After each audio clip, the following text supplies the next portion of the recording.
Pledge.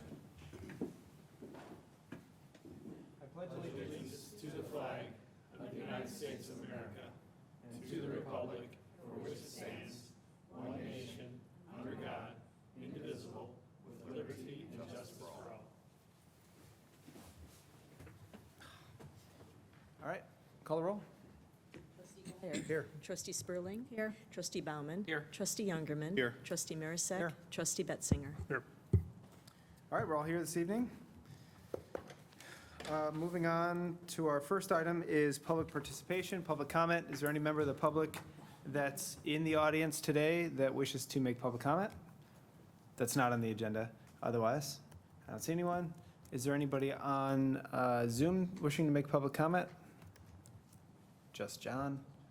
And then, did anybody submit anything? We did not receive any right. comments. Sounds good. Moving on, the next item is consent. I'll read all five and entertain a motion for approval. Minutes of the village board meeting of May 23rd, accounts payable through June 13th, accounts receivable for May of 2022, building report for May of 2022, and the water production report for May of 2022. So moved. Second. Go ahead. Trustee Youngerman. Yes. Trustee Marisak. Trustee Betzinger. Trustee Guyer. Yes. Trustee Spurling. Yes. Trustee Bauman. Yes. All right, that carries 5-0. Thank you. Under items for separate action, the first item is ordinance 1968, amending Chapter 3.5 and adopting Chapter 3 3/4, the village code pertaining to the regulation of video gaming, and this is first reading. And I'll ask Director Van Voren to summarize. Thank you, President Brawley. In front of the board tonight, 3.5 currently covers amusement devices, billiard parlors, and video gaming. And so there were sections that needed to be taken out of 3.5. And then 3 3/4, we started with the IML ordinance, which includes a lot of information that is included in the state statute. So we removed some of that, and you'll see in your packets the red line where we took that out. If there's any questions at this time, I can certainly answer those. This does change the amount we would charge per machine. So, Noted. Go ahead. If I recall, when we talked about this, one of the reasons and the changes in the wording, I read that, that's fine. But it's primarily because we're able to now charge more, correct? Okay. Yeah, previously it was $25, which is fairly nominal for the administrative time that it takes to operate licensing, but the $250, I think, warranted the re-review of this. Okay, thank you. Was there any feedback, concerns, complaints from any of the terminal licensing holders in the village after that initial discussion of raising the fee to $250? I am unaware of us hearing any from any of them. I guess if we do, it'll be at the renewal of their licenses. And I don't think this is going to put any sort of burden on them. I don't think Either. it would, and that's kind of why Yeah. I wouldn't expect, but just thought I would ask. The fee is also split, in state law. The fee is split between the vendor that provides the machines and the location. So even there, it's even less to the entity in town that's having to pay that. It's just interesting to have the state telling us how much we can or cannot charge for something, so the less we can beat this up, the better for me, so my blood pressure doesn't go up. Quick question. Do all of our, because it's tied into the liquor licenses, do all of our licenses come up at the same time for renewal, or are they staggered from when they get them? No, they all come up at the same At time. the same time? Okay, so then everyone will find out about this pretty much at the same time? Yes. Because I'm guessing they're not really paying attention to this. Yeah, they all renew at the beginning of the calendar year. Okay, thank you. Gaming license and the liquor license are tied, timing-wise. Okay. Justin, one thing that I didn't see in there was, do you know offhand roughly, I saw you put in there for the fee, for the 250, what we would intend to see, but the terminals that are operational, what kind of revenue did we get from the operation of those? From the operation of the terminals, Yeah, like in the last budget or last fiscal year or something, you just turn to that page in your mind and spit that number out? I can tell you very quickly. But I'm certain it far exceeds this. Yeah. By 10 times, probably. I mean, he's using a crutch with the computer. He just doesn't know this off the top of his head. We used to have a finance director here that wouldn't have been able to come up with it either. I never had him. so- Justin has a spreadsheet for that. Anytime I've ever I asked him a do. question, he goes, well, I've got a spreadsheet for that. Yeah. Let us abacus instead.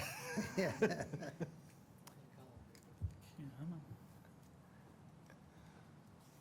Are there any other questions on this while he's looking up the random question?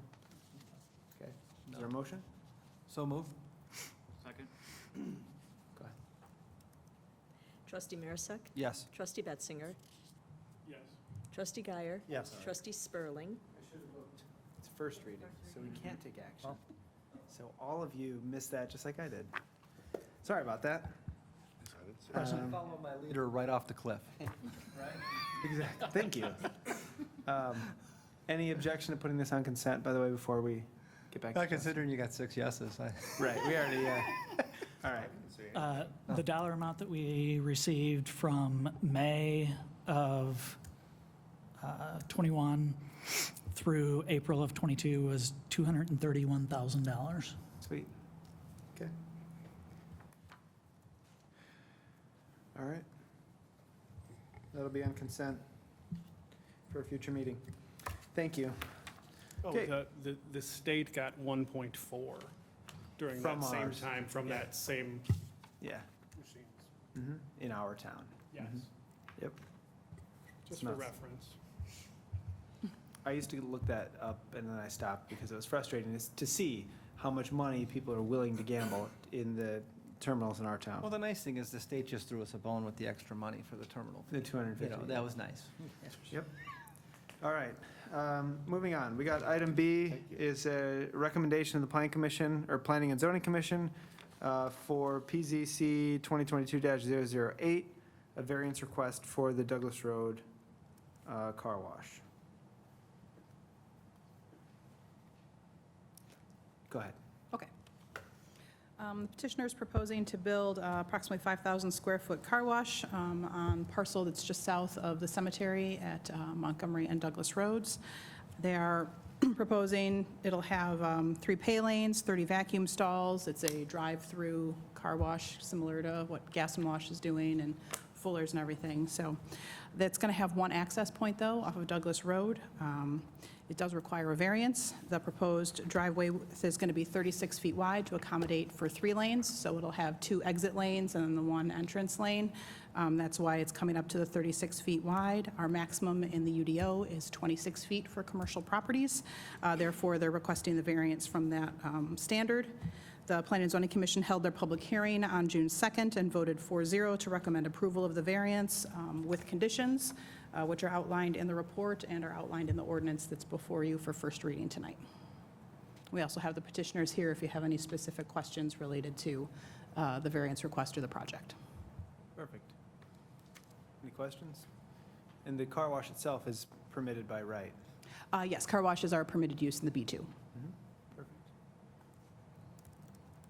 Would you like a motion to accept the recommendation? Let's start with that. And so moved. Second. Any questions?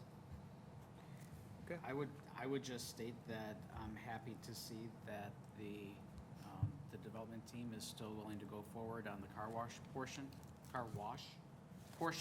even with the understanding and our concerns with the gaming in the tavern, and so I still appreciate the fact of the development and the investment they're willing to take in Montgomery and on Douglas Road. Ditto. All right, anything else? If there's nothing, Okay. call the roll. Trustee Marisak. Yes. Trustee Betzinger. Yes. Trustee Guyer. Yes. Trustee Spurling. Yes. Trustee Bauman. Yes. Trustee Youngerman. Yes. Okay. That carries 6-0. Thank you. Thank- Is there any objection to putting this on consent for a future meeting? No. No. All right. Do that. All right. Ordinance 1969, granting a variation for maximum driveway width. This is the same use, and this is just first reading. Anything else to add here? All right, we'll add this to consent. Thanks. Thank you. All right, item D is award a contract to Emmy Simpson for the condition assessment for the water distribution system valves, in the amount of $24,500 for FY 2023. Director Wolf. Thank you, President Browley. All right, the village issued a RFP on May 9th of this year for the condition assessment for the water distribution system valves. Some of the work items that are included in this project consist of valve operation, GPS locating, stamping and identification of valve and numbering, and photos of valves in their current position. This is something that the village, that we feel is extremely important as we're moving forward with a large amount of water main projects with the anticipation of moving to the DuPage Water Commission here in the near future. One contractor submitted bids, which was not unprecedented for this type of work. It's kind of a specialized field. So that bidder did submit and falls under all the qualifications necessary for the work. As you stated, it is for the $24,500 in fiscal year '23, but this is a 3-year phased program. So total, the total budget amount for this project over the course of the next 3 years was $140,000, and the actual cost for all 3 years is $119,400, which is $20,600 under the budgeted amount. So staff is recommending approval tonight. If there's any questions, I am happy to answer them at this time. I have one. I know in the past, Emmy Simpson, when they do valve exercising and locating, they've also listened to valves at the same time for main breaks or water leaks. Are they going to still offer that service to us on That's this? correct. That's part of the service as well, is to identify if the valves are operating properly and if any of the bonnets are leaking or any of those types of things, which would make them defective. And then we would proactively then add them to a replacement program. So part of the 3-year phasing is to take the data from year 1, apply recommendations towards replacement and repairs year 2, year 3, so on after the evaluation is done. Okay, then when they hear the leak, if they determine it's not the valve, then they'll let you know or Sean know that we have a probable main break and then come back and correlate. at a Correct. later time. Those types of issues will not only go into the final report, but anything that's cause for concern will get immediate notification direct to us. Anything else that's not drastic will just go on to the report that we'll get at the end of the project. That's perfect. So we're going to get leak detection out of this also, basically. So to some extent, yes. Yeah, okay, perfect. Cool. I'll make a motion to approve. Any further discussion, questions? Trustee Guyer. Yes. Trustee Spurling. Yes. Trustee Bauman. Yes. Trustee Youngerman. Trustee Marisak. Yes. Trustee Betzinger. Yes. And that carries 6-0. Thank you. Thanks, Mark. Item E this evening is a PSA with the EI for sanitary sewer evaluation survey for the Route 25 lift station service area in the amount of $101,710. Thank you, President Browley. The area that's being identified for the SSES, the Sanitary Sewer Evaluation Survey, is tributary, as you mentioned, to the Route 25 lift station. This lift station is currently owned by the Village of Montgomery, but operated by Fox Metro Water Reclamation District. Fox Metro has shared information with us over the last few years that the inflow and infiltration has escalated into the station as part of the collection system that's tributary to it. So therefore, staff is recommending the work to include smoke testing, manhole inspections, and televising of approximately 6,851 linear feet of sewer and 29 manholes. This work too, we're trying to identify as we move forward, again, as I mentioned before, multiple water main projects in the future that we may have an opportunity to lump some of these projects together for point repairs or anything that may be needed for underground contractors. So we may not do that, but it does give us that option moving forward. So therefore, staff is recommending moving forward with the PSA with EEI for $101,710. If there's any questions, I'm happy to answer them at this time. Yeah, I see on here it says wet weather flows, so we don't have the infiltration during the dry weather. It's not attributed to a leak in our water system. Correct. Okay. And so this is, we own the station on behalf of Fox Metro? It's kind of convoluted. Pete can mention a little bit, but it goes back to the Aurora Sanitary District, originally owned the station. Pete can shed more light onto it.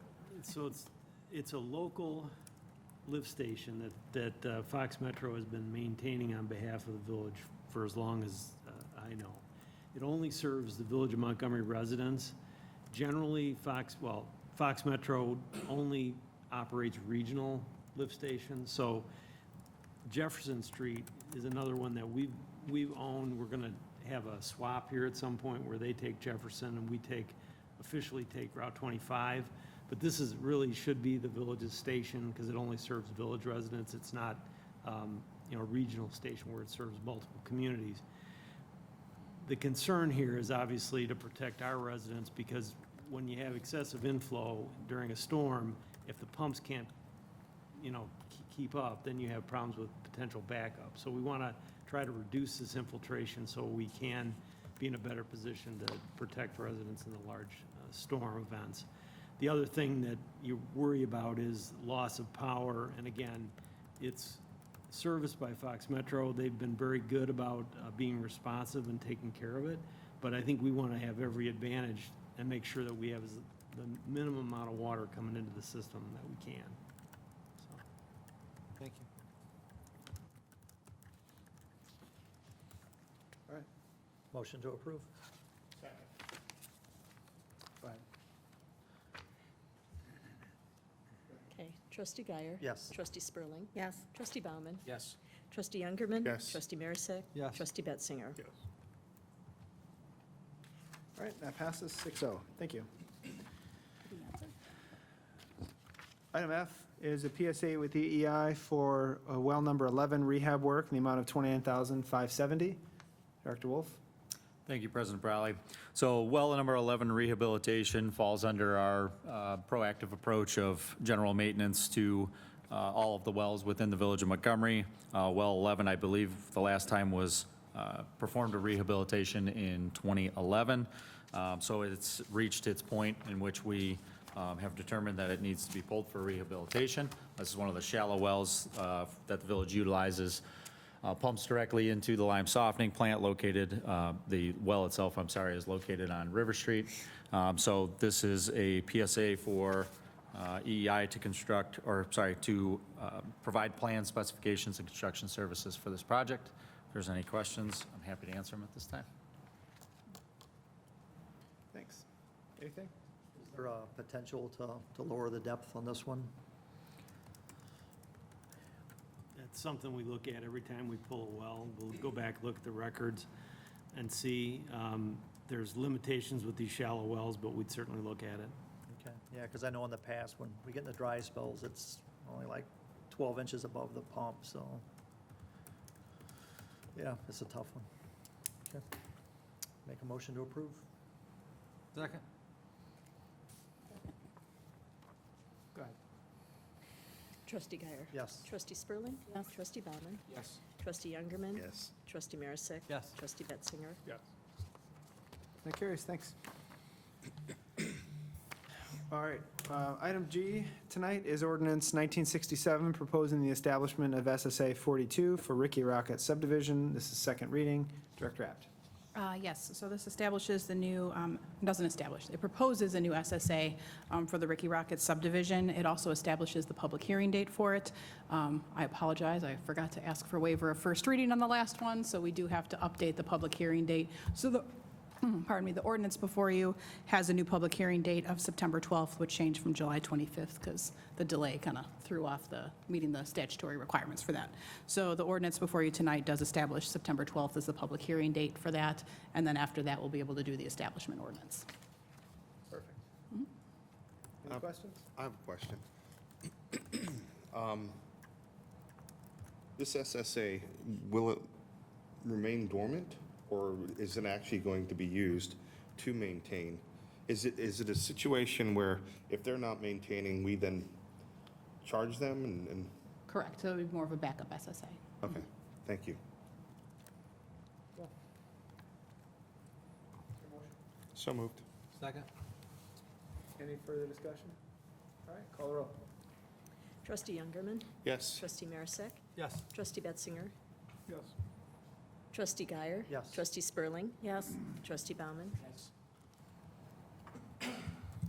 Carries 6-0, thank you. All right, the last one is Resolution 2022-010, establishing a village policy for water main replacement projects and funding. Engineer Wallers. At the April 25th meeting, we had a discussion on non-revenue water reduction and the village's 5-year water main replacement plan. We were asked to prepare a resolution to address the issue of whether or not unincorporated and incorporated water main would be paid for uniformly by both users in the unincorporated and incorporated areas. So we have prepared the resolution for discussion this evening and asked for consideration of approval. And I'd be happy to answer any questions or take any comment. Thanks, Pete. I have two questions, if I might. And I talked to Jeff about this earlier, and because I misunderstood a couple of the pieces. Going forward, this is going to take any water main infrastructure improvements and spread them out, the costs throughout the entire water system, Boulder Hill and Montgomery. Correct. My questions are, the Boulder Hill water main replacement costs that have already happened, where I believe they have a $15 surcharge on their bill, that is not going away, that's staying until that's paid off, correct? Yeah, that was a policy that was approved by a former board, and I think you would honor that. You know, that was implemented to correct a water quality problem that was specific to that area. So I think that it would be, it'd be logical to continue that program. Okay, and then my other question, and the reason I called Jeff today, was I was confused when it said the resolution would establish a policy that both unincorporated and incorporated customers would pay the same amount for the water main improvement. I was under the impression that it was the water rate. And so, in my understanding, the water rate for Boulder Hill is going to remain 20% higher than Montgomery, and that may or may not eventually, at some point, it's probably going to even out and all come in line together, but currently, no. Yeah, that's the understanding. So every time we do a rate study, we look at that to determine whether or not the 20% increase is justifiable or not. So that would continue, but this only would apply to the capital projects, primarily water main replacement. Okay, so right now then, because I think the estimated costs in the Boulder Hill were like $15 million compared to $9 million. Right now, Boulder Hill is making out essentially, because there are more costs really associated with the Boulder Hill infrastructure than the. I mean, that's just our Well, estimate at this point. Yeah. We'll so- know better once we right. get the Right, but master in meters in. general, and- So, and another, just a point of clarification, because it's something that didn't register with me at first either, but we're replacing a significant amount of water main in the countryside subdivision as well, which is unincorporated. Parts of it are unincorporated. So we refer to the unincorporated kind of as Boulder Hill, but in reality, we have other unincorporated areas that we're servicing too, and we haven't drawn that distinction. So I think this, brings it back to where it's a rational policy. Okay. So the 15 isn't strictly Boulder Hill? Correct. It's a mix mash of yeah. all of the Okay. unincorporated lumped together? And that, that is going to be refined in the next year here. We will be, we know what the priorities are to get the program started, but we do want to refine it so that we're making sure that, just like in our road program, we try to spend our money as efficiently as we can. Same thing will apply to our water main replacement program. We want to make sure we're targeting the correct pipes so that we use our money as efficiently as possible. Those were my questions. Thank you. Do we need to add any clarification related to the already in place agreement? Because this says that they're going to pay the same rate. Do we It going to says will be expose? paid for uniformly. Right, is that where you're looking at? So we don't have You're talking about the somebody coming past back and. project? Correct, coming back and saying, wait a minute, you passed a resolution that said we're all going to be paying the same, but you're still charging us 15 on the previous. That's why I asked that question. So do we need to clarify that in this resolution? I thought there was something that said from this point forward, so, thank you. I thought there was something that said from this point forward. I interpreted that as whatever we do from whenever we pass this resolution, then there's a uniform payment across the water customers. I mean, it says. Which I think would Whereas the then- village will be constructing a number of projects, which would be moving forward. I just want to make sure that we're covering ourselves, so we're Yeah. not exposing ourselves to somebody coming back and saying, well, wait a minute. I think, I'm with you, and I think that, and I'm not the attorney here, that this conversation, because a lot of it comes down to the intent when we were trying to pass a resolution. The intent is very clear here that it's not to go backwards, and so staff knows that, and I think it's And if you clear. want to adopt it, subject to attorney review in case Laura decides she needs to tweak the Yes. language at all. I would give that option. And if she does tweak it, then we could send you out the final language. Okay, motion to approve resolution, subject to attorney review? Second. Any other conversation, questions? All right, go ahead. Trustee Narcisse? Yes. Trustee Betzinger? Yes. Trustee Guyer? Yes. Trustee Spurling? Yes. Trustee Bauman? Yes. Trustee Youngerman? Yes. And that carries 6-0, and I appreciate it. All right, item for discussion. It's a Chris Ott presentation. I'll just give the quick introduction. This is a follow-up to our March presentation when we talked about the pedestrian connectivity in the village. We took the comments that the trustees gave to us, we went back, we evaluated additional things like a crossing of, aerial crossing of Orchard Road, and other things, and then we've added a cost component because I felt like that was probably the one missing element in the original presentation, is we didn't have costs associated with the project. And I think while you may say that one or more of the options is better, once you see, you know, the costs associated, you may say, well, it's not that much better than this other option. So that's part of the presentation tonight, and Chris is going to take us through it. So I'll leave him to. As you saw on the cover sheet, I mean, staff's recommending the bridge over 30, but then as far as the options to do the connectivity, we're recommending option 2, which Chris will take you through. That doesn't keep us from doing any of the other options in the future. We can always build on the system, but we felt when trying to balance both cost and safety, this seemed to be the most reasonable option.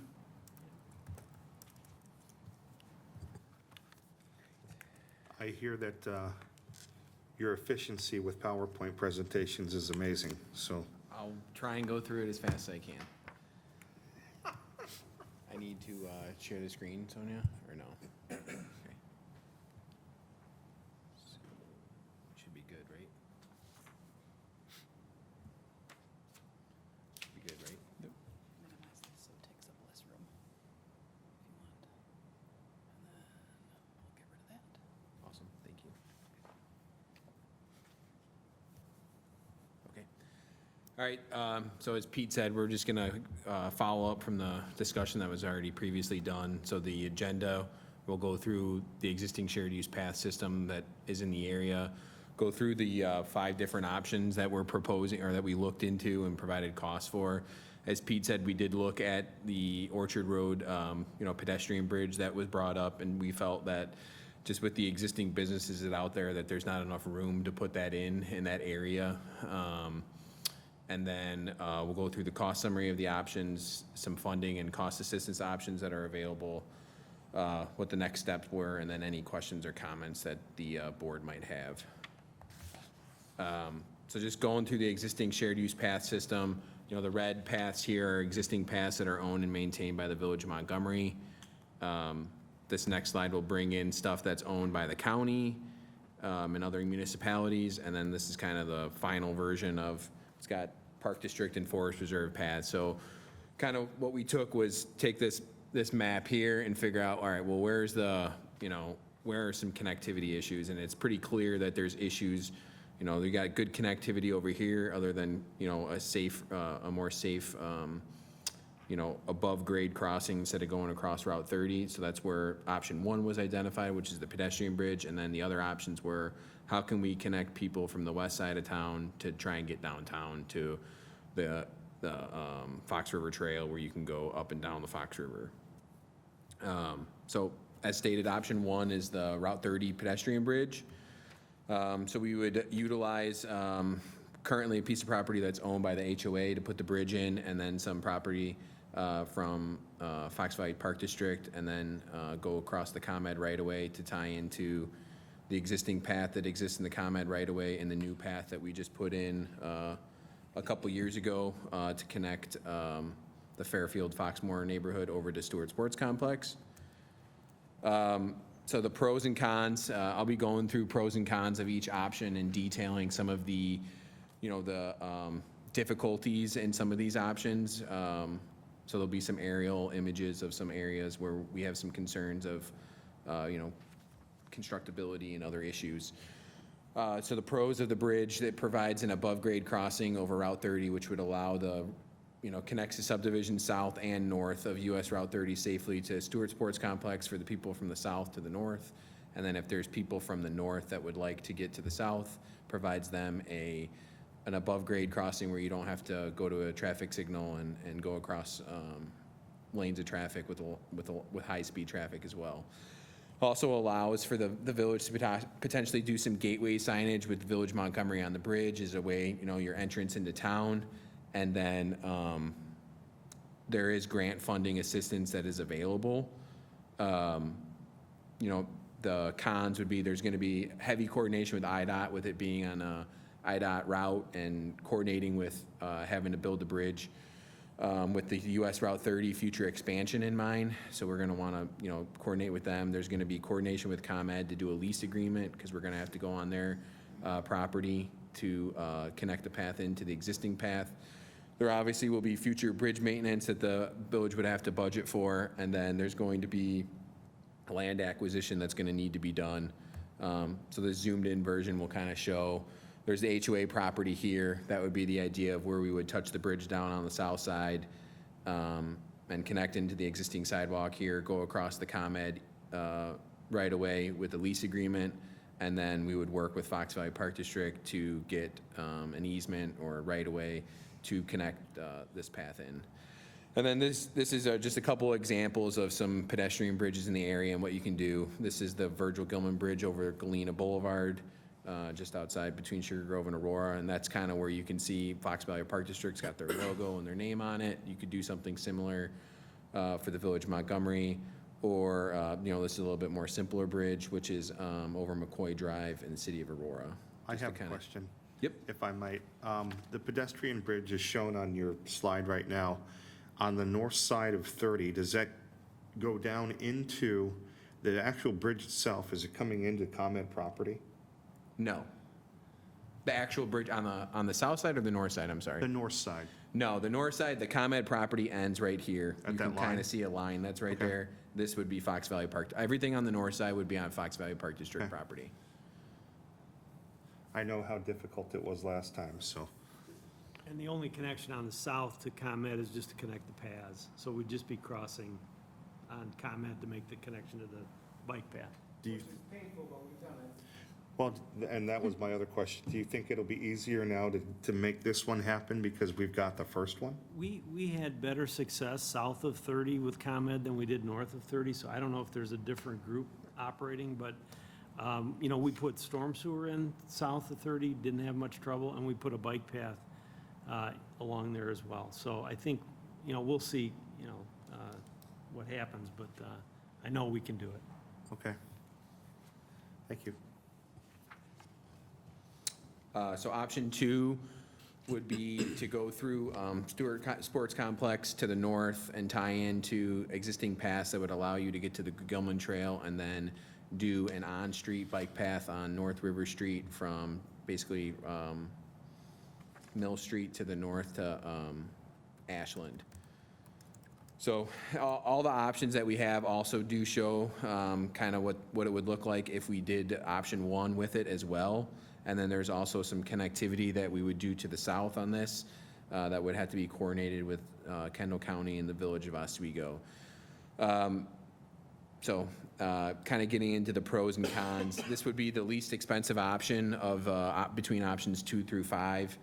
There would be no IDOT coordination required, and then you know, why we like it is that it does utilize the existing infrastructure that exists for getting across Route 31 and the BNSF Railroad, which you'll see, you know, is going to be no small feat with the other options. It's a small enough project where you could phase it, and it could be completed as part of the village's annual GAP plan, which next year will be the last plan of the 5-year plan that was adopted. So we are going to be coming forward at some point in the future with a new 5-year plan, and these projects could be incorporated with that.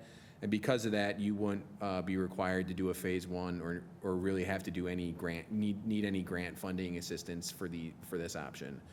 Obviously, the most obvious would be that it's a non-direct way to get downtown. You know, it's a circuitous route. Sorry. It does require some coordination with Fox Valley Park District and Village of Oswego and Kendall County. And then, you know, we feel like the best option for North River Street would be to do some sort of an on-street bike path, similar to what's like on Edgelawn that the city of Aurora just did.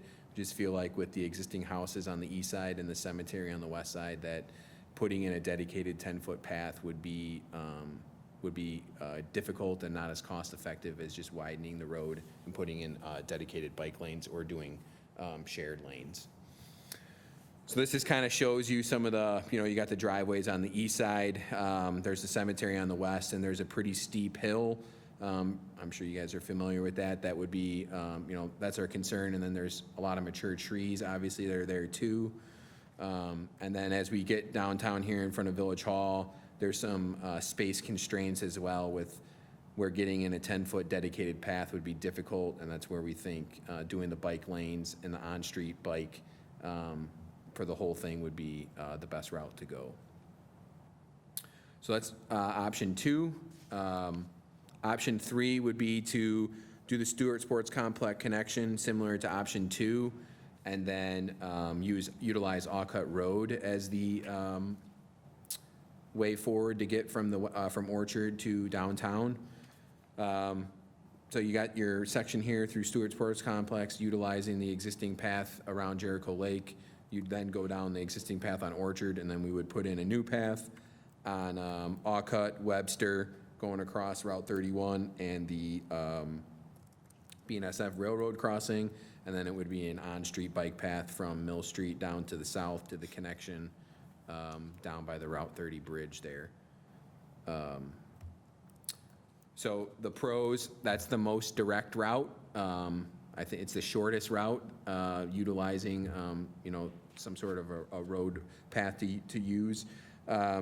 It does utilize an existing pedestrian crossing that already exists at Orchard Road and Alcott Road that they just put in with their signal improvements over the last year or two. Does provide some connectivity to the Orchard Road corridor, and then for all these options, there would be grant funding available for options 3, 4, and 5, and option 1.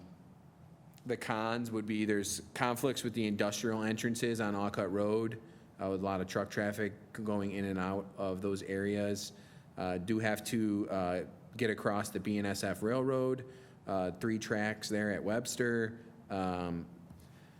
There's definitely going to be pedestrian improvements that need to be made at Route 31 and Alcott Road / Webster, but we also feel like if we go in there to put in the pedestrian improvements, that IDOT is probably going to require the village to update, you know, the traffic signals and put in turn lanes and other things in that area. Now, they would share in some of that cost, but we do feel like that would be part of it. In each of these options, I'm hearing the words grant. And So that makes me, and I just want to bring this to the village board's attention, and I guess ask the question that, so the grant writing would be done by village staff, correct? So as we go forward with these types of projects and we are reaching out for grants and things, does it make sense to bring a grant writer onto staff? Because they would easily pay for their salary in the grants that we would receive, a professional grant writer. It might make sense. Solid question.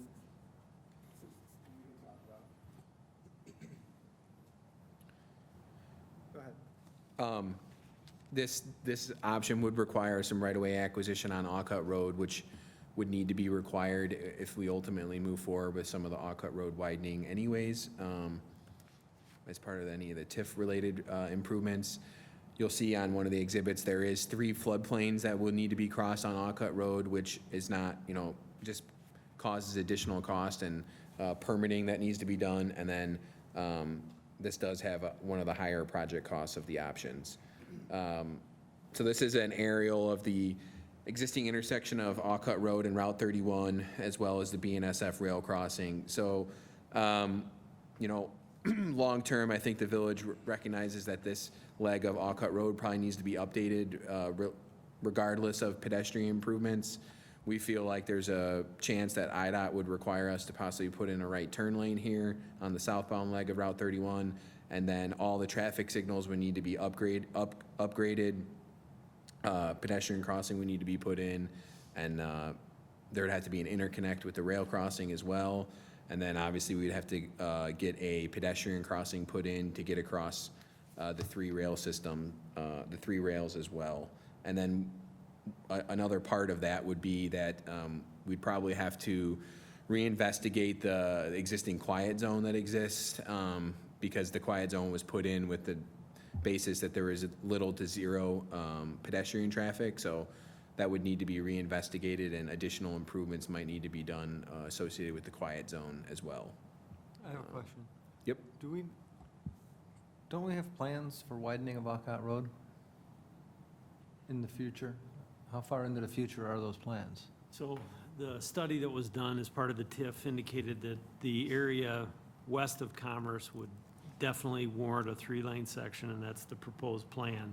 The area east of Commerce had a longer time horizon. I have to go back to the report to quote you the exact year, but it was out at least, I think, till 2050 or beyond. So it's not as eminent to have to widen east of Commerce, but it's something that we have been, looking at.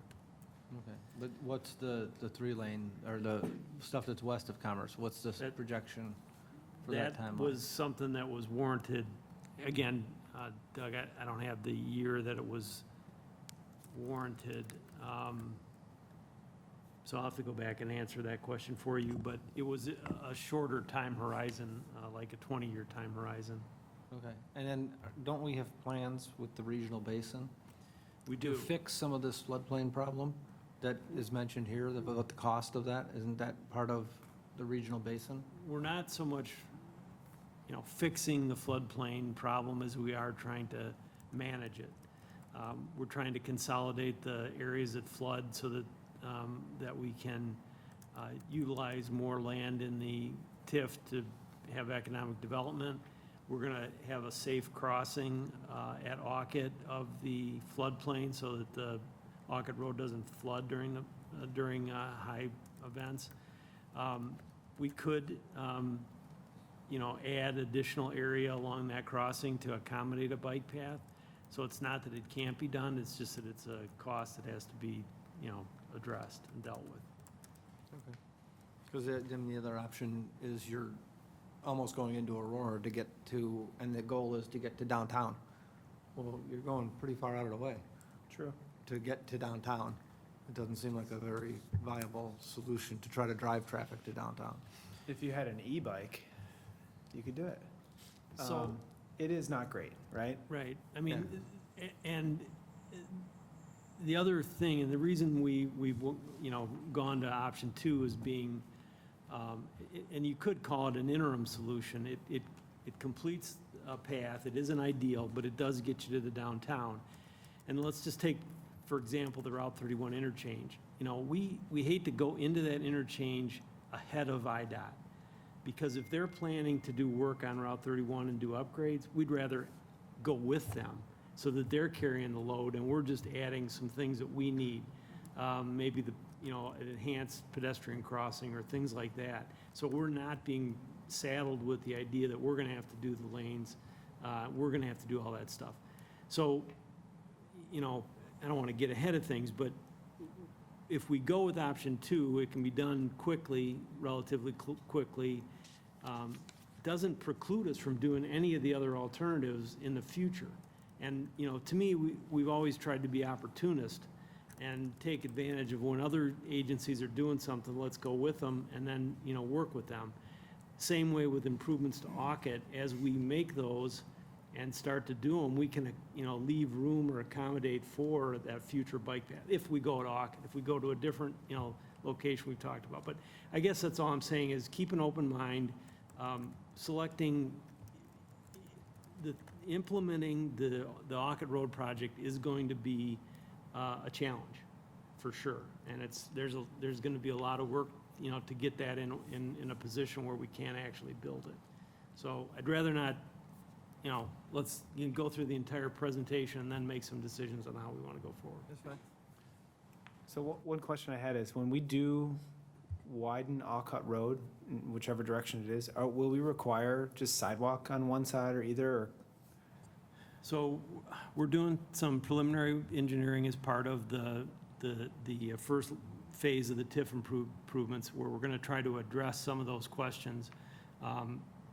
We think that we're going to want to budget for at least the area that we can install a bike path or sidewalk, but whether we put it in the initial project or not is to be determined. Right, yeah. Because I've biked or run on all of these, and this one, we biked on this a few years ago on Bike to Work Day, and it was not fun. No. And the idea that we're adding a lot more truck traffic to that road, and we're trying to find folks to build and develop in the TIF and use this road does not, help. It doesn't make any biking there any more fun. In fact, it'd be a little safe, or less safe. So, okay. Well, we can, the other question I was gonna ask is, at 31 and Alcott, like, when would the state come to look at that? Like, 20 year, it's not on any list, right? We've never talked about it. So it's, unless they just decide that it's time to look at this one, it'd be a long way off, is what I'm wondering. It could, Yeah. no doubt about it. And once Orchard and 30 got done, we could scream about this if we wanted to, but we gotta scream about one thing at a time. So, okay, go ahead. So the next aerial kind of just shows the existing Alcott Road corridor and the industrial entrances, as you stated. You got to go across these entrances when you got trucks coming in and out. It's not the most ideal situation as you're biking, so it's kind of just it's a challenge, but not something that can't be overcome. And then the last slide shows this is the Montgomery overflow floodplain, and then there's 2 other floodplain locations that would need to be crossed, which just requires permitting and just adds additional costs. If the floodplain wasn't there, it would be easier to construct. So for option 4 and option 5 are very similar, so they're going to have a lot of the same similar issues, because you got to get from south of the Route 30 interchange to the north. So this would utilize going down Galena Road, down Orchard, and then basically utilize existing Caterpillar Drive and utilize the existing Hall Road that's on Caterpillar Drive, that vicinity, go across Route 31 and then go north on Route 31 to Watkins, and then down Watkins to an on-street bike path that we would install on North River Street. So the pros, it does utilize the existing Caterpillar Drive Hall Road location, provides a connection down south to the Concord Drive path, does provide a little bit more connectivity south of US Route 30 in the, around the Walmart area. As stated, there's grants available, which will go over the various funding assistance that the village could potentially apply for. There's currently no pedestrian signal or pedestrian stuff at Galena Road and Orchard Road, so that's something that would need to be worked through. There's gonna be getting across the BNSF rail crossing at Watkins. There's gonna be, same thing, there's no pedestrian improvements or anything at Route 31 and Caterpillar Drive. Need to come up with a solution on how to get underneath the Route 30 viaduct. There are, I think it's 5, I don't know what size culverts that go underneath Route 31 that we would have to go across. And then there's, a high project cost with this option as well. So this just shows the existing intersection of Route 31 and Caterpillar Drive. So we would need to update the traffic signals to accommodate a pedestrian crossing and just accommodate the intersection and figure out the most opportune and best place to put the path in this location. The Hall Road stops, I would say, like approximately halfway down the Caterpillar or the former Caterpillar property. So this would all be new path after that. Another question. Yep. That Hall Road is currently being used, isn't it? There was a tractor trailer driving down it the other day. It's not used like it used to, but there is still a business out there off Okay. the Hall Road. Makes it a little harder for people. This picture shows the Route 31 and US 30 interchange. So just navigating, having to get across the interchange. That's why we think the best option would be to go on the east side of the road, so you didn't have to go across the interchange ramps. But you can see here in the picture here, the 5 culverts that we would have to go across and figure out how, they would probably have to get extended, and there'd be some drainage improvements that would need to be done in order to get the new path in that location. And then there's the, going underneath the bridge and then figuring out how to best get across the 3 tracks there at Watkins and down Watkins to River Street. And if you make it there, it's a pleasant drive then, Yes. if you've made it that far. So option 5 is gonna have a lot of those similar issues, because option 5 would be utilizing Baseline Road. So you still need to get underneath the viaduct and go across either the interchange ramps if you go on the west side, or the culverts on the east side. So very similar as discussed. You'd go down Galena Road, down Orchard, down Caterpillar for a little bit, and then kind of use Horseman Trail and through on Baseline Road, down Baseline to Route 31. The pros with that is very similar to the Caterpillar Drive improvement, although this does require less path on Route 31, which would require a little bit less IDOT involvement, but you're going to be dealing with them no matter what, so it's going to be a little bit of a headache. Still need to make pedestrian upgrades at Galena Road and Orchard Road. Got to get across the rail crossing. There's currently not a traffic signal at Route 31 and Baseline Road, so that would probably mean we'd have to cross on the west side of the street, which would mean we'd be going across the interchange ramps. And then you'd have to get across Route 31 probably at Watkins. Got to get underneath the bridge.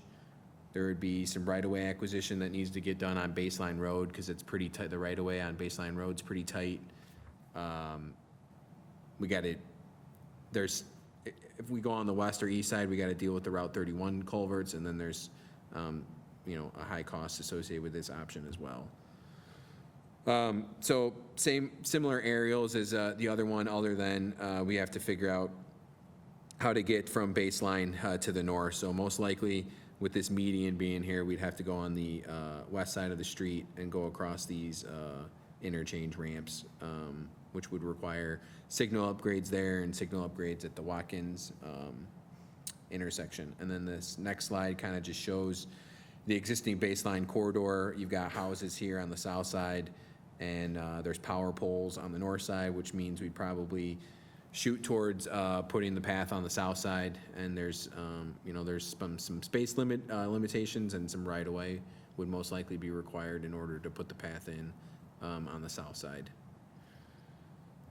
So that kind of summarizes the 5 options that we looked into, and then we tried to put some preliminary costs with all of these options.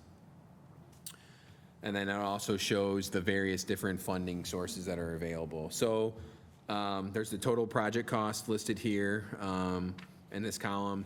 The GCPF share, that would be the Grade Crossing Protection Fund. They would pay up to 60% of the improvements for pedestrian rail crossing.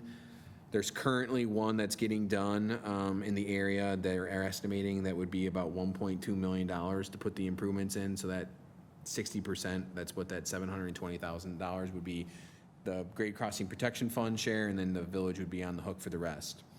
This STP share would be, it's the Surface Transportation Program, which you could use to update an intersection, and basically this would be to update the intersection of Alcott Road and Route 31 that you would get through the Kane-Kendall Council of Mayors.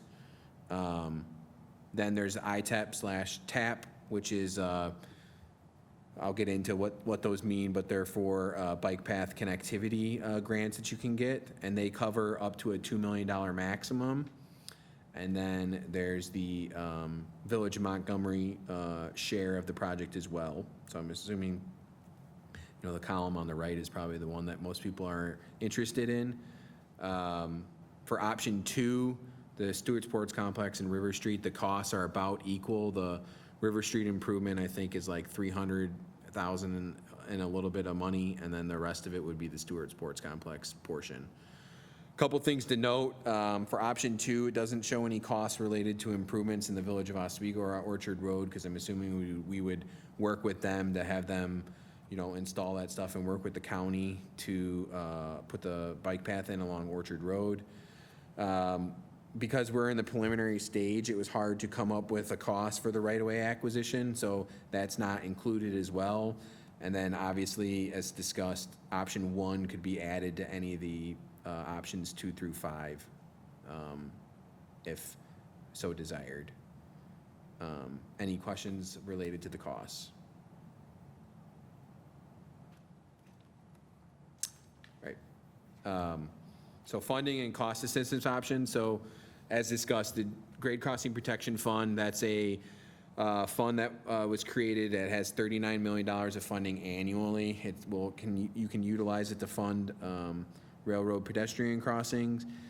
Estimated cost for installation of the pedestrian gates is currently at $1 million. I used the $1.2 million for some inflation that is going to get done, over the next, because we're probably 2-3 years away from being able to get that done at the earliest.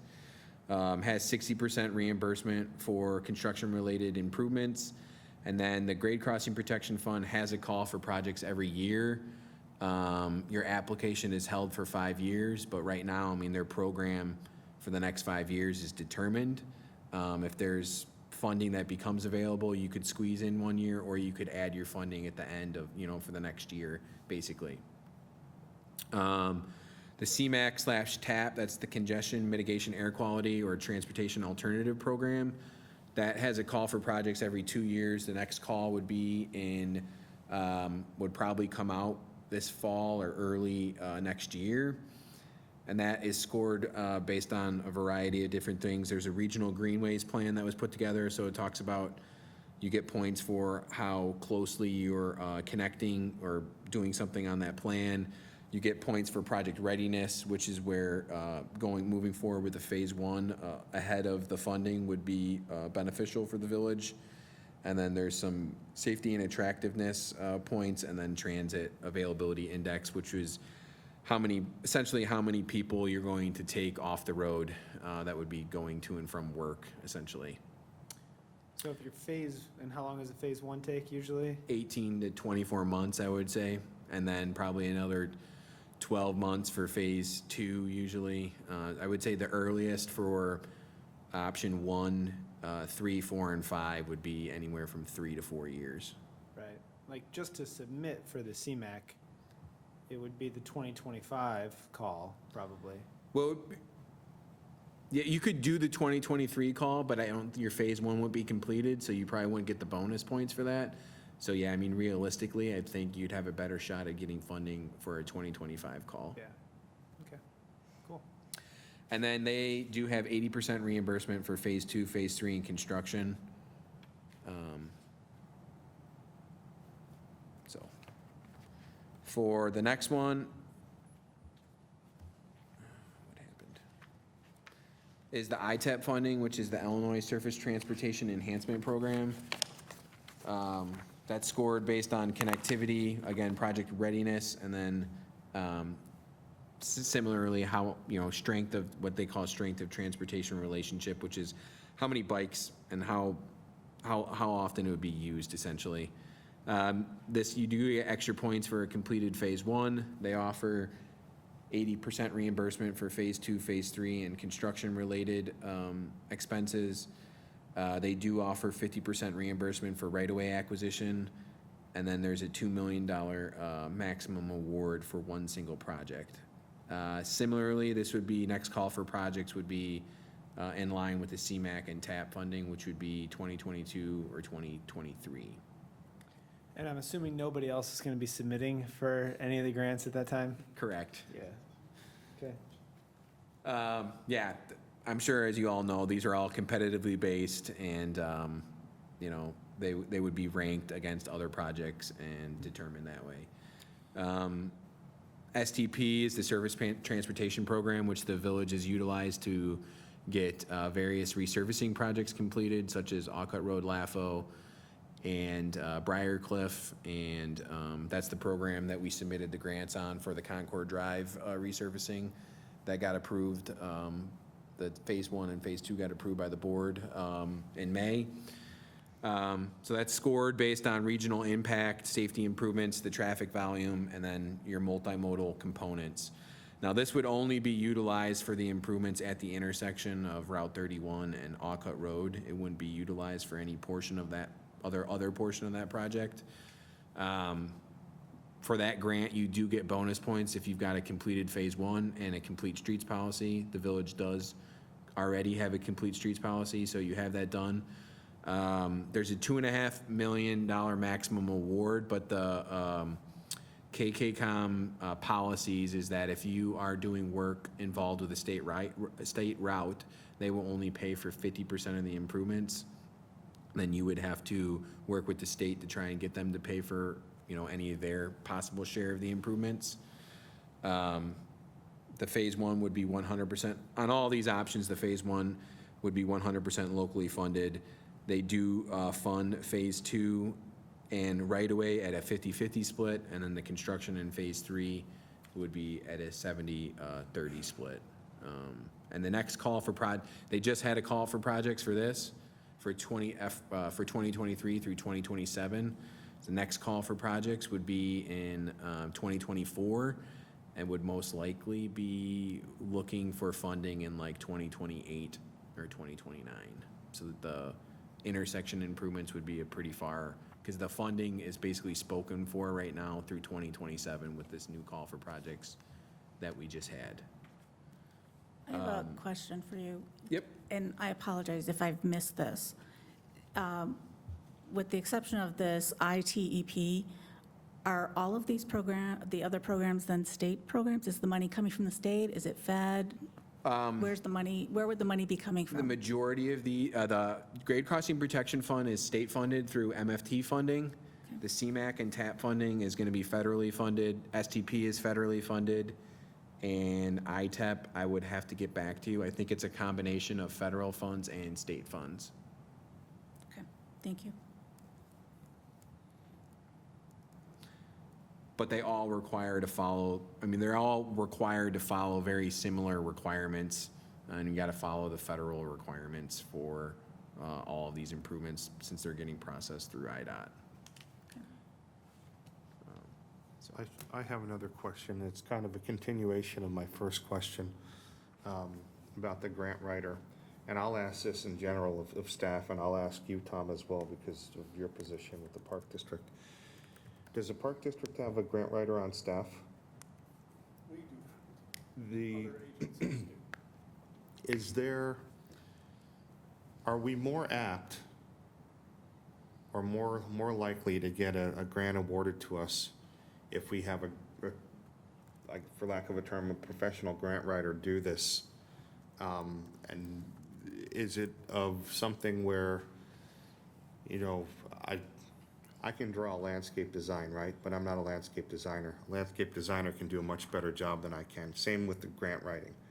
Are we more likely to receive grants if we have someone who does it all the time and do it? I mean, I don't know that you're more likely, I just think you can apply for many More? more grants. I mean, with the SCP program, we were successful in this most recent call. So do we get 3 projects? Yeah, in the draft program, it looks like the village is going to get 3 out of the 4 submittals that we had funded. And these types of grants are maybe a little bit different than some of the other ones that you're writing. I mean, these are state and federal, you know, applications, and and your whole project is ranked on all you guys can talk about it. I mean, we talk about it at CMAP, all kinds of different things, to make sure that the need is there, and you're ranked against everybody else. These are a little more straightforward. I'm not, you know, getting a grant writer is a whole different discussion, but for these particular grants, you probably don't need a grant writer. But there are other grants that you may definitely Okay. have advantage to have a grant writer. Yeah. I'm starting to butter up the village board when we have that discussion, so just so you know what's coming. I wondered why you were being nice tonight. It's June. Actually, I'll have Because it's June. Just an FYI, as long as we're talking about that. Today, 8 years ago, was my last day of chemotherapy. So it's been 8 years. So maybe that's why I'm nice today. Congrats, man. I know with the STP, the ranking is very straightforward. There's not really much narrative that goes into it. And I same thing with the ITEP and the CMAQ funding. The grade crossing protection, I've got a little less experience with. But I know we've received grants in the past. Yeah. Go ahead, Matt. The first time we had this discussion, I had asked if we could have the digital slides of these to look at, so I could actually zoom in and, I don't know, maybe I have the worst eyesight on the board, but I would really benefit from having this digitally, so I could zoom in and see this a little bit more. I apologize. And then what is the board's thought about whether it's at Montgomery Fest or some other option with having some way, not necessarily a survey, not everyone does a survey, but to get community input, buy-in for Lakewood Creek, Blackberry, Orchard Prairie North, utilizing the bridge. Are the neighborhoods north of 30 using the bridge to come south of 30? The whole project overall, I think it's great that it's a need. But realizing that there is not a direct route to do that, is there enough community buy-in to go forward with the best option that we have, even though it's not a great option? Have we had those discussions? Is it a possibility? Do we want to entertain that? No? So if I understand, sending something out to those residents on the west side to see if they would utilize the bridge or if they're Or interested? having some of these, some of this. Drawings or something? These available at the village booth during Montgomery Fest to have discussion. Like Orchard, or your neighborhood, are those residents going to bike down and through to get to the bridge or just go over at the stoplight? Yeah.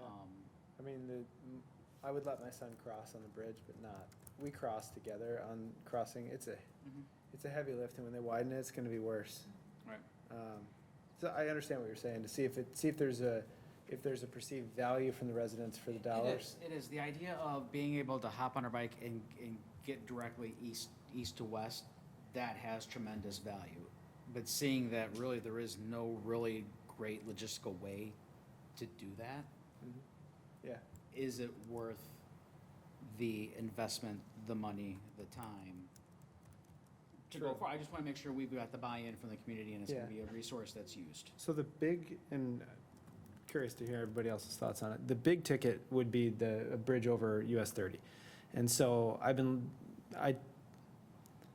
it's going to be rare for somebody to hop on a bike. My old neighbor used to do this and drive 30 miles, or it's not 30 miles, it's probably more like 10, to get from his house to downtown Montgomery. And if you wanted to, you currently would just have to drive on the road. And this way you could at least get there. It's not direct, I'm not doing it with, Rosa and the kids. But when I look at it microscopically, all those residents on the south side can't get to or enjoy Stewart, just to drive through it or go check out a soccer game or a ball game or softball, or get to Jericho Lake in a safe way. And to think anybody would cross going on the south side, going north. A couple years ago, we made that connection, so now Fairfield and Foxmore can access that park as opposed to having to hop in a car. That's where I'm looking at kind of microscopically, that the west side could then get to the park that's so close to them, this regional facility. And then the bike lanes near downtown is something that we ought to be doing anyway, so that folks can get from the trail to the other trail, and kind of come through downtown. I mean, that's just my opinion, but. Oh, sure. I mean, absolutely, I agree that every road project, when feasible, that should almost be an addendum to the plan, right? Yeah. To have this community-wide connectivity path, without question. Again, my thought is just making sure that we have the use is gonna be there as well. If our goal is to get to downtown with no direct way to get to downtown, then I'm with you. It'd be, yeah, the bridge takes you to I don't know what it is, 500-acre park, and you could continue on to downtown, but I don't know that most people, that wouldn't be their goal. Like, it wouldn't be my goal to go there and go downtown. Well, and I think too, when we talk about the surveys, look at the results we've had well, when we've that's why done I said anything. doing something at Montgomery Fest and But then not a survey. And you have just a small number, and you don't, right, do you know what I mean? We end up with that same problem But that the we have people who every are- time. The people who are gonna be at Montgomery Fest to be able to see some of these items, maybe partake, are most likely gonna be the ones who are going to go downtown from the west side. Hard to tell. And would they It's bike, always would they hard to bike tell. it if it's available? Right. It's hard to tell, and like I said, anytime we have tried, I mean, look at the Mayfield thing, we tried to send out surveys actually to the homes, and we still didn't get a huge response. So, I mean, I like the idea very much. I would love to know how much of a buy-in we have from the residents. I just don't think we're gonna get the response that we'd like, Well, the amount of Yeah, response. but big picture, public comment is always a good thing. And we ought to find a way to solicit good public comment on any of these options that we choose, and we'll find a way to do that. Yeah, Whatever we could find through communications, Christina, where are we getting most feedback? Is it the Facebook page? Right? Is it through the website? Is Yeah. it through email? And if that's Yeah. the format, then. And maybe we have an open house with the next 5-year, bike plan, or gap plan that we have. So we can talk about all the past gap, connections that we've done in all the next 5 years. Like, that would be a good thing. Then we can share that on social media and that. So. I look at downtown being the connectivity to the bike path to take the river further north, Yeah. right? Mhm. So when Route 30 was widened to the east, there was a bike path put in between Fifth all the way up to the Menards area. Did we have to pay for that, or did IDOT do that? Did we request that? How, And that's a sidewalk, right? yeah, it's Yeah. right next to the. Yeah. yeah. That was included in the project cost for that project. Remember, because we talked about, because it's on the opposite, the fence over at Seasons Ridge, the big, sound wall. We looked at what it would look like to put that on the other side of it, and we would have had to pay if we did that, you remember? It would have screwed up the design. We could have put it on either side of the sound wall. We opted, so when US 30 ad lanes was brought forward, the Phase 1 plan that was done was 10 years old. And so it really didn't apply, but it was the village's choice as to whether the bike path should be on the 30 side or on the other side of the wall. And we discussed it at the board level, and we also discussed it with the park district. And the final, I think, result is a good one. When you put a bike path next to the highway, you get all that highway sounds and the exhaust and everything. So you feel a little bit exposed. Now, you would have been removed a bit, but as it's kind of like a corridor or a canyon that you go through. By putting it on the other side, the subdivision side, I think it's a lot nicer, more pleasant path to ride on. And fortunately, it's not claustrophobic because there's a lot of room there. So it worked out pretty well. We don't always have those opportunities available to us.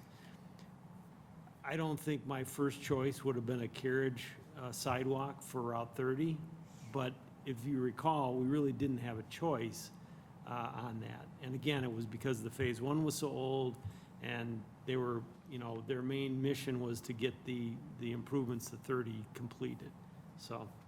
And unfortunately, it's not really much of a recreational use there, but I do see people utilizing it, as a way of actually getting from one place to another if their car breaks down or something. Right. How about further east from there, from Farm and Fleet? You go east from Farm and Fleet up towards the Menards, there's a bike path on that. Did we request that, or did IDOT put that in on their own, or? Yeah, that's the one I was talking about. That's all sidewalk. That Yeah, was he's IDOT. talking about, Right, you're further talking about down. between Briar Talking Cliff about and Douglas? 34 or 30? 30. On Route 30. I think you were talking about between Briar Cliff Yeah, and sorry, I might and have the wrong Douglas. stretch of highway Yeah. then. Yeah, I'm talking further east by Farm and Fleet. But in my experience, on all my projects at work, IDOT demands that right-of-way or that sidewalk go in with your project, and I'm Okay. sure that was part of their design. Well, the reason I'm asking is whenever they decide to widen Route 30 between 31 and Orchard, are they going to put a bike path along perhaps the north side? So then we could pick it up from there at Albright Road, take the bike path down Albright Road to Ockett and then across, and that would save us having to go down Ockett Road and all the industrial there. Yeah.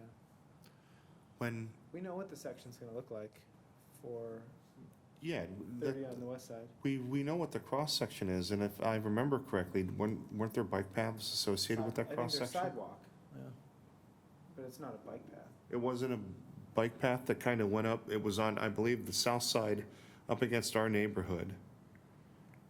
I can't remember what the cross-section was, but I know that there was some sort of path.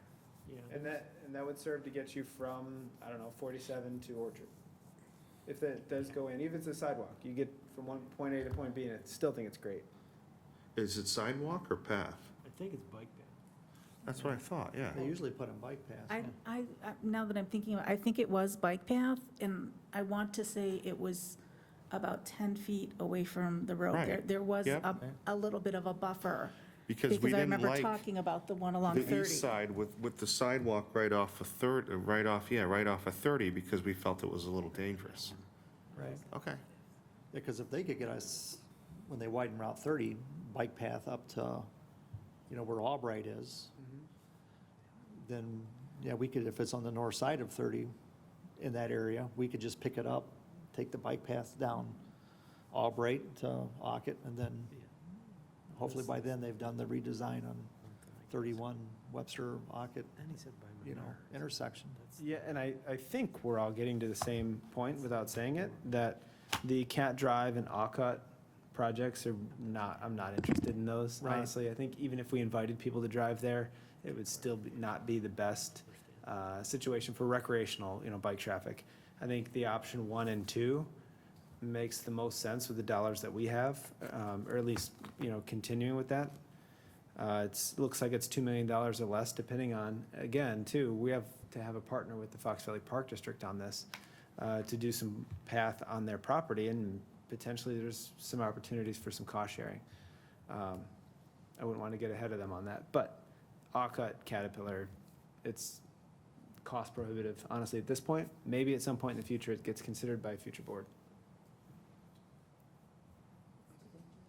Yeah. Anybody agree or disagree, or any other comments?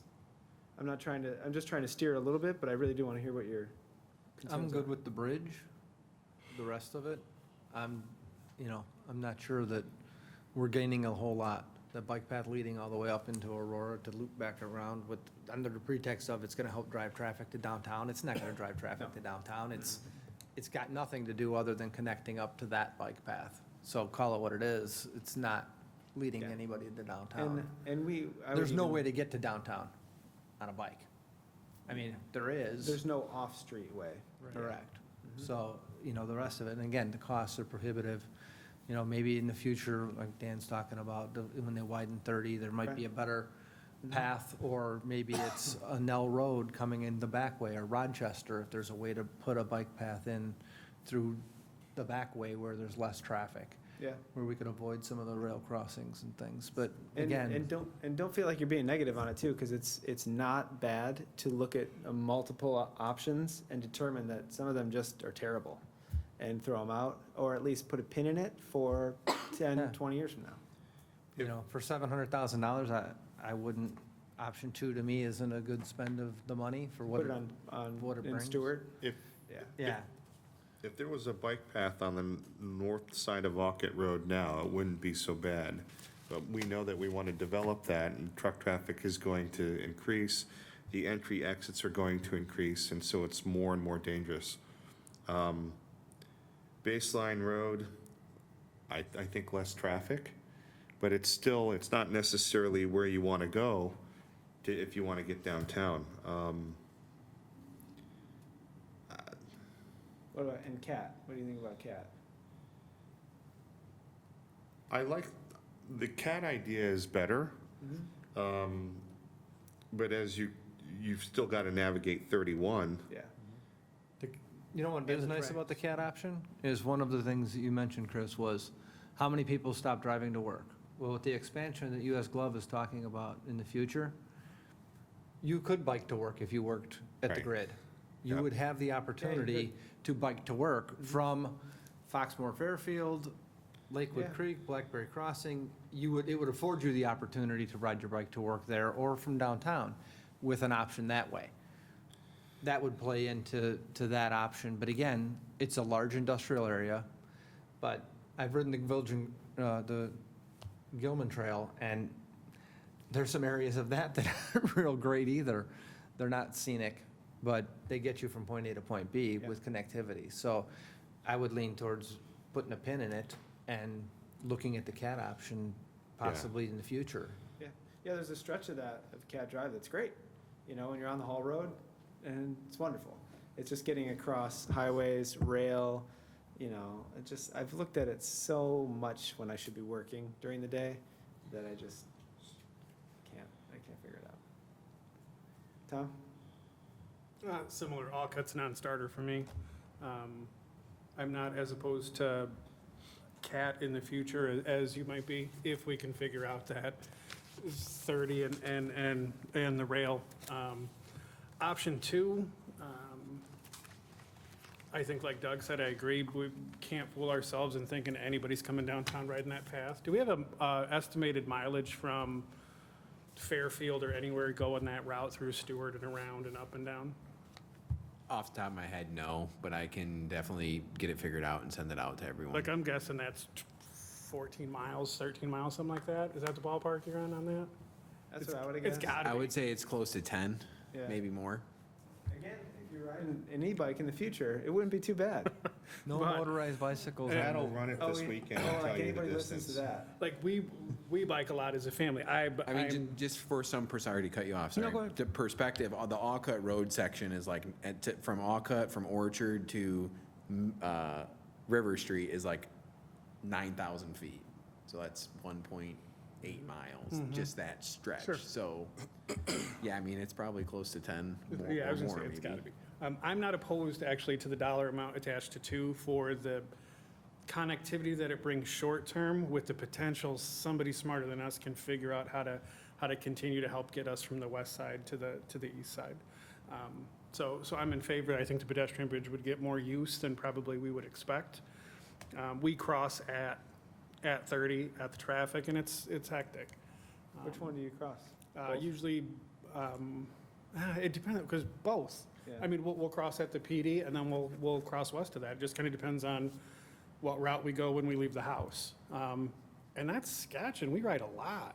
It's still just too many cars too fast. And just, the more we can do to connect the community, the better. Alcott, however, is just, for me, that would never gain support, but progress. It's progress. Awesome. Anybody have anything else? So it sounds like support for 1 and 2, 1, 2-ish. Is that what you need? Proceed? I appreciate it. Thank you. All right, any other summary or anything from anybody? Any other questions, comments? All right, Chris, thank you. Yes, can you get going on that phase 1 a few years ago? So, it's all right. All right, anything new or unfinished? Dan? The Fox Valley Park District had their open house at the police department about the Blackberry Crossing West Park at Venetian and Dixon. I was there for the entirety of the meeting. It's kind of steady. A few people showed up. They received more email responses than participants there. I think there were some good comments from the residents. One of the things that the Park District shared with everybody that was there and all the residents is that park is not going to be used for structured or scheduled events. They're not going to schedule anything there. And that was one of the big concerns of the residents, of a lot of cars coming in to utilize that for scheduled events. Out of that meeting, I did receive some comments about Gordon and Thomas again, the crossing there. There's a crossing at Gordon and Thomas across Gordon, right where the park is. And some of the people said they would really like to see a stop sign put there to help the kids get across the street. It's kind of a tough spot to cross because there's a turn lane and stuff. I don't know if that's something that we can look at, if it's feasible to put a stop sign there. So that's on our list of evaluation, as I was at the open house as well, we talked about. So Engineer Ott and myself plan on going out there Wednesday afternoon to go through our survey process that we do through all evaluations when we look at stop signs and intersections, and we'll report back what our findings are. Okay, perfect, yeah, okay. That's all I have, other than there's flowers on the bridge. I'm sure everybody noticed that. Did notice that. Yeah, that was nice to see Because again. that was a last minute thing, because the bridge has been put off for a year. And so, yeah, the decision was made to, so Public Works was organized that, and a few of the committee members came out and helped plant flowers on the bridge that day. So the flowers are back. I appreciate you texting me, letting me know, but Yeah. 9 a.m. on a weekday was not good for either me or Morgan. Well, so. I get that. But you said to let you know, so I did. When you're retired, maybe. I have a whole life of Saturdays then. Anybody have anything else?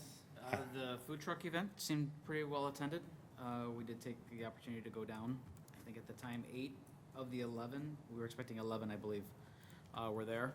A couple of them had tremendously long lines, so we opted to go have a seat across the street on the river and sit down and have a meal. So just because there were so many people in line, so it seemed to be a great event downtown. See, even our event downtown pushed people into eating in the restaurants downtown. Right. Mm-hmm. Yeah, so, it's awesome. Yeah, absolutely. I have 4 items, if I might. First, I had a meeting, I requested about a year ago, looking into the unmarked speed on roadways in residential areas, and it's automatically 30, about reducing that to 25. And so I believe EEI and the chief put together something. I met with the chief last week. And if I muddle this up, you two, feel free to correct me, but what it boils down to, there's a cost. I believe the state mandates that any unmarked residential street is 30 miles an hour. So it doesn't necessarily, I don't believe we can create an ordinance that says if it's unmarked, it's 25. There were certain engineering parameters that, and design criteria that these subdivisions met at the time. And there would be a cost in reducing the speed limit. We'd have to install signs on every street. However, going forward, it's my understanding that we can dictate to new subdivisions that, hey, your subdivision speed limit is going to be 25 miles an hour. That way, to me, with vehicles parked on both sides of the street and with kids and families and driveways and all those things, 30 miles an hour is too fast. I would like to see 25. But that obviously is up to the village board. And going forward, I like to see our residential, it all be 25. So I guess just my first question is, you had asked staff to look into the village-wide. What's the status of that? Because we haven't seen a presentation as a whole board. No, we're going to bring that back with some Okay. other things we had. We did look at, and it is currently 25 in a sizable portion already. Yeah. So we'll bring it back and discuss it Okay. with you. The chief had forwarded me the information. Because I'm using 2 phones right now and have limited access to my village email, I haven't forwarded it on to the rest of the board. That's okay, and chief could do that. Yeah, but does he really want to? Second, an issue of barking dogs. I see it quite often. A resident had mentioned that there's Aurora just passed a law that if there are barking dogs at certain periods of time or whatever, and it's extensive, that they can now be fined. It might be worth looking into, and as the village of Montgomery. The third and fourth are kind of hand in hand, and I'll look at Mark on these. An update on Orchard and 30 as far as the intersection improvements, and also an update on the Public Works facility. So an update on Orchard and 30 improvements. NPL, who's a subcontractor for NICOR's completed the last of the utility relocation as part of that process. So all of the utilities have now been relocated. I reached out to the resident engineer from Civil Tech who's handling the project for Kane County this morning. He provided me with an update that the electrical contractor could be out as soon as tomorrow, starting on the temporary signals. And that deconstruction more than likely will be mobilizing next week to start the storm sewer portion of the project. That is all contingent based upon the availability of aggregate. For those who don't know, the 3 major suppliers of aggregate or 3 of the major suppliers of aggregate in this area are currently have members of their local operating engineers that are on strike, and so that's wreaking some havoc with a lot of different projects right now. So aggregate availability will depend on their mobilization next week, but that's kind of the status right now. So the project was postponed. Originally, they were supposed to be already started, but it was due to that electrical equipment for the temp signal. So that part is moving forward, so should be moving pretty swiftly from here. As far as the Public Works building, not much has changed at this point as far as things go, other than the fact that we are getting everything ready to go. The same thing, the process that's next is the east side of the property is where we have the unsuitable soils, and therefore we're moving forward with bringing in 3-inch rock to stabilize that soil. Obviously, this local strike has delayed that a little bit, but they are still trying to source that from a different location, as that's not as difficult of a product to get from other aggregate providers. So once that gets going, we're going to be full steam ahead. We're already talking about the utility company. We had a meeting on, sorry, I apologize, I think it was Thursday last week, to talk about next steps and where everything lies. So Performance will be in, who's the utility contractor, to relocate the well 3 raw water line that comes into the facility, so that way we can be ready for the GeoPier contractor to come in and start installing the GeoPiers once the pad is on final elevation. So again, things, once we get the ball rolling, we'll be moving pretty swiftly and quickly, so. I'd be Thank you. interested in an updated project timeline in the next meeting or two.